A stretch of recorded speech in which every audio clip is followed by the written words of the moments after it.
I will protect her and defend her with my entire life. I don't care. Okay, so Legend of Korra fans, I think we all gotta take a little chill pill, and really just Avatar fans in general. I do not want to believe or think that Korra is this horrible person.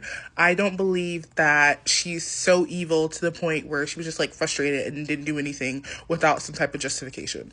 I'm making this video because I'm seeing like a bunch of people basically like freak out over like Korra's, new like identity as, Avatar, or like humanity's destroyer, and how that translates to the next Avatar, the new earthbending Avatar. And guys, I'm gonna tell everyone to take a chill pill. Like, let's back up a little bit. Remember, every single Avatar, while they're fixing the world that they live in, always unintentionally ends up messing up the world for the next Avatar in their cycle. By messing up, usually they leave something behind that the next Avatar has to deal with. I mean, one of the biggest examples, I would say, like, we even saw it with Korra and Aang, right? Aang ended the 100-Year War, but he started the Republic. But in that, he didn't successfully defeat Yakone, right? And then we have the rise of Amon and Ulak. We can look at Avatar Kuruk. He had to fight with spirits, like, his entire life because of things that happened previously.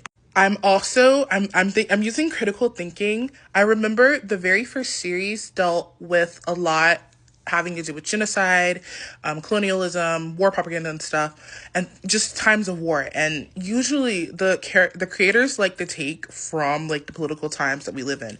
And what political era did we live in 2005? That was Bush administration, right? America was at war. Like there was a lot of like stuff going on, propaganda, misinformation, this and that. I'm thinking there's a certain type of message that is going to occur during this new series that has to deal with misinformation and propaganda. And I think that impacted the way that Korra was seen within the world. And that's what's going to be dealt with in the series. Also, remember, in the description, it says that this is how people view her. That doesn't necessarily mean she is humanity destroyer. I think one of the things that people have to remember is that there's always going to be like a lot of like hate surrounding Korra because people don't like book 2 of Legend of Korra. But I think we have to look at this critically and look at past Avatar lore. That means outside of the shows. That means reading the graphic novels, reading the books. I think this is going to be an interesting story if they do it correctly. My final theory is that I think something's going to happen with the twins, because they are twins, and one is the new Avatar.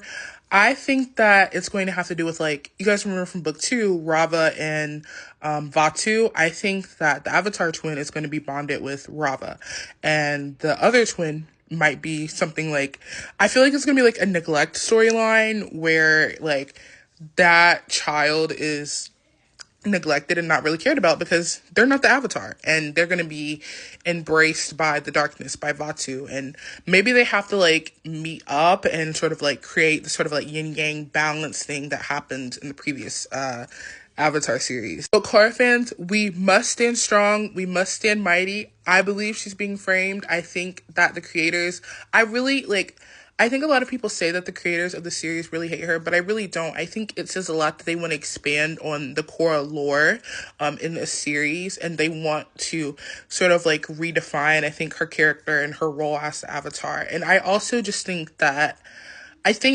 really think this is going to be a thing where it's like, the way people view you is not exactly what you did. And I think that I know that every Avatar has, like a justification for what they do or how they experience the world. And I think that's what happened with Korra. This is a pretty long video, but let me know if you made it to the end. Thank you for watching. And let me know what you guys think about Korra. Do you think she's going to be a villain? Do you think she's being misunderstood and framed like me? I will see you guys in my next Avatar: The Last Airbender and pop culture updates video. Peace.